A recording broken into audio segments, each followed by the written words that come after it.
64 je hororovejší a temnejší diel zo série Doom, ktorý vyšiel v roku 1997 exkluzívne na Nintendo 64. PC hráči si ho konečne mohli oficiálne zahrať až v roku 2020 s príchodom Doom Eternal, no už predtým existovalo viacero totálnych konverzií. Doom 64 Absolution vyšiel v roku 2003, Doom 64 EX v roku 2009 a Retribution v roku 2016. V dnešnom videu si rozoberieme PC port z roku 2020, ktorý malo na starosti štúdio Night Dive a povieme si, aké priniesol zmeny oproti predchádzajúcim dielom.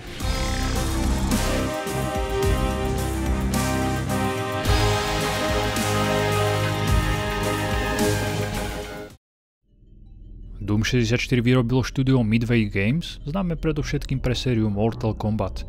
Vývoj začal na konci roku 1994, približne v čase, kedy vyšiel druhý Doom. Pracovný názov The Absolution zmenili na Doom 64, aby hráči vedeli, že je to ďalší diel zo série. id Software dohliadali na celý vývoj a požičali im aj id Tech Engine, samozrejme upravený pre potreby nových levelov a geometrie. Autori prišli s novou grafikou, farebným dynamickým osvetlením a novými spritami pre zbrania a monštra.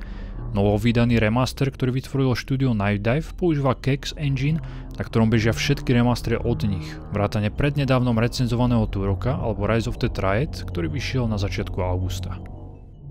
Hra mala výjsť už o dosť skôr, no id Software neboli spokojní s level designom, takže vydanie sa muselo posunúť. V Midway prepracovali všetky levely a Doom 64 konečne vydali v apríli 1997. Trochu sa bali, že im Nintendo zakaže predaj hry, pretože na túto konzolu vychádzali hlavne nenásilné a rodinné hry. No asi ich presvedčil Turok, ktorý vyšiel mesiac predtým a bol veľmi úspešný. Nad ďalšou brutálnou hrou a úspešnou značkou teda prižmurili oko. V auguste toho istého roku potom vyšiel aj GoldenEye 007. Hra od kritiky dostávala slušné známky.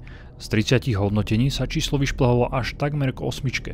Recenzentom sa páčila atmosféra, level design, soundtrack a grafika. Naopak kritizovali, že hra v podstate nič nové nepriniesla. Veľa hráčov si myslelo, že je to len port klasických Doomov na Nintendo 64 a vôbec nevedeli, že to je nová hra. Po vydaní remastera sa na Steame páčila 94% hráčom a na GOGu si odniesla hodnotenie 4,3 z 5. Na oboch týchto platformách si Doom 64 môžete kúpiť za 5 €. Okrem toho vyšiel aj na PS4, Xbox One, Switch a Stadia.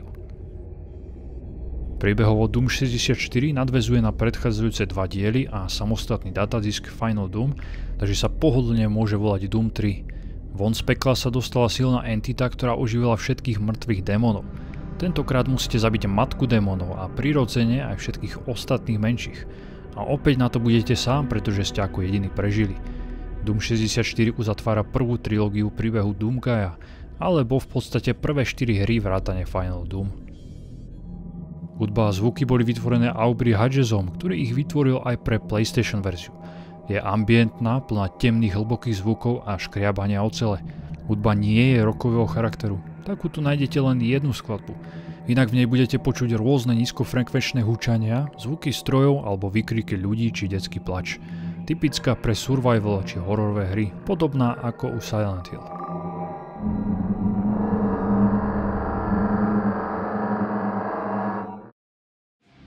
Autori chceli dať do svojej hry všetkých démonov z predchádzajúcich dielov a pridať extra levely, no boli limitovaní kartridžom Nintendo 64, ktorý mal obmedzené miesto. Museli tak niektorých démonov vynechať. Nenájdete tu napríklad Spider-Démona, Revenanta, Archvilla ani Mariňáka z rotačníkov. Všetci ostatní nepriatelia tu sú a Imp tu má novú temnejšiu variantu. Je čiastočne neviditeľný a silnejší.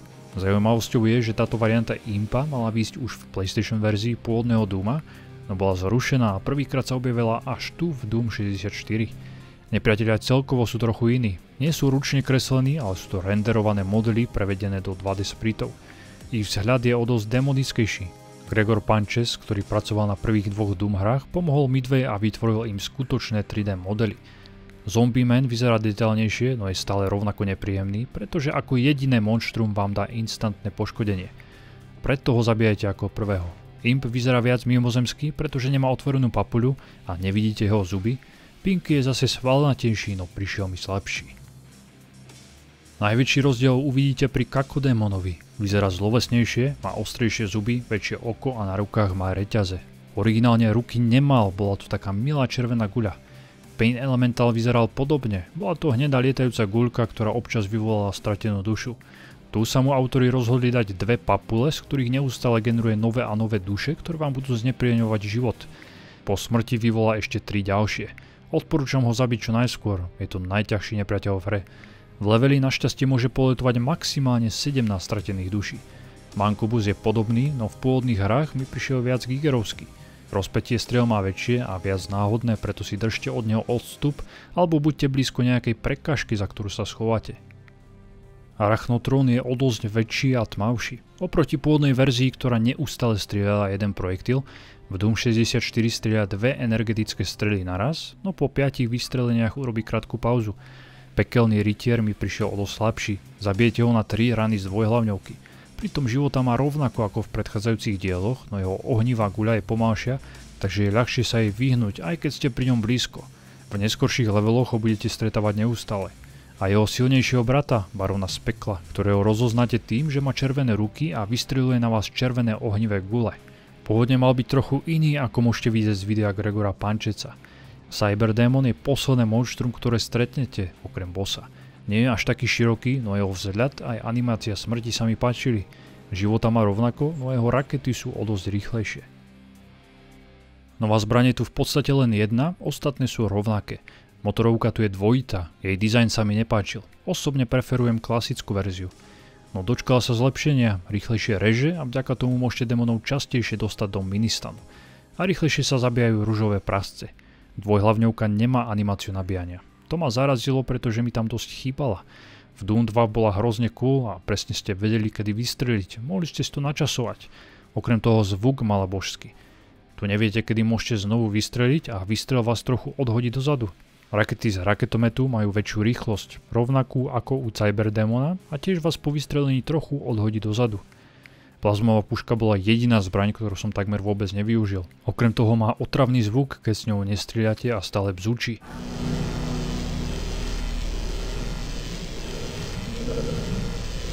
BFGčko má rovnaké poškodenie, no opäť sa mi páčil viac sprite z predchádzajúceho Doomu. Unmaker je nová zbraň, je zároveň posledná, ktorú môžete nájsť a má demonický vzhľad. Aj keď vystreľuje pomalšie lúče, cieľ trafí okamžite, takže to je ďalšia hitscan zbraň. Je veľmi presná a dá sa označiť za laserový a rotačný guľomet. Počas hry si Unmaker môžete vylepšovať, ak sa dostanete do tajných levelov a získate jeden z 3 demonických kľúčov. Každý kľúč vám vylepší zbraň o jednu úroveň. Prvá úroveň zrýchli streľbu, s druhou úrovňou vyšle 2 projektily naraz, s treťou úrovňou až 3 projektily a rýchlosť streľby má až 5-násobne vyššiu. Takže na tretej úrovni to je nezastaviteľná vraždiaca mašina, s ktorou vykosíte celý level démonov za krátky čas.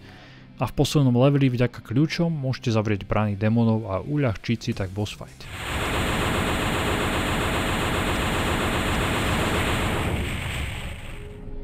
Základnú hru mi trvalo dohrať približne 6 hodín. Obsahuje 32 levelov, vrátane tajných, do ktorých sa nemusíte dostať. Potom tu je nová oblasť Lost Levels, ktorá sa vám odomkne až po dohratí hry. Tu som prešiel za 1,5 hodiny. Nájdete v nej 6 nových dlhých levelov, ktoré v pôvodnej verzii neboli. Autori chceli príbehovo spojiť tento starý Doom s novým Doom Eternal. S týmto malým datadiskom vám Doom 64 vydrží okolo 8 hodín, čo nie je moc. Verím, že na pôvodnej konzole s originálnym ovládačom bola hrateľnosť o dosť pomalšia a hra bola ťažšia. Dnes na PC sa hranie aj na druhú najťažšiu obťažnosť zdá v pohode a celú som si ju užil, aj keď dosť často na vás autori budú nespravodlivo hádzať nepriateľov z každej strany. Keď napríklad stlačíte spínač alebo zoberiete zbraň či kľúč, tak sa na vás vyhrnie ďalšia nová horda teleportovaná zo skladu štúdia Midway. Musíte tu byť neustále v strehu, je tu veľa pascí. Približne toľko ako v 3. Tomb Raider a pri hraní musíte rozmýšľať. V leveli sa budete veľakrát vracať, pretože na jednom konci stlačíte tlačidlo, ktoré vám otvorí dvere na druhom konci.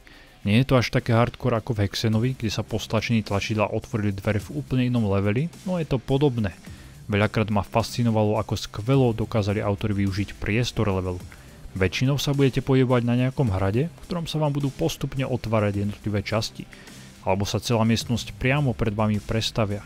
Dizajnovo sa mi levely veľmi páčili. Čím ďalej som bol, tým mi prišli lepšie, hlavne keď ste sa dostali do hradov. To mi pripomínalo Quakea. Na level dizajne pracovali Randy Estrella, Timothy Heidelar a Danny Lewis. Poďme si rozobrať trochu levely. Prvých 8 úrovní budete na základni UAC. Sú menšie, budete sa pohybovať v úzkých koridoroch a celkovo vám budú pripomínať Quakea. Prvý level dizajnovala Randy Estrela. Už tu môžete nájsť brokovnicu a motorovku. Dajú sa tu aktivovať len 3 secrety zo 4, takže v prvom leveli nemôžete získať 100%. Taktiež tu môžete nájsť prechod do super tajného levelu, ktorý má názov Hectic. Tu sa vás autori snažia vytroliť a keď zoberiete nejaký armor alebo život, tak vás zabijú. A ďalšie miestnosti obsahuje len ďalšie pasce, takže som sa cítil podobne ako v horore Kocka.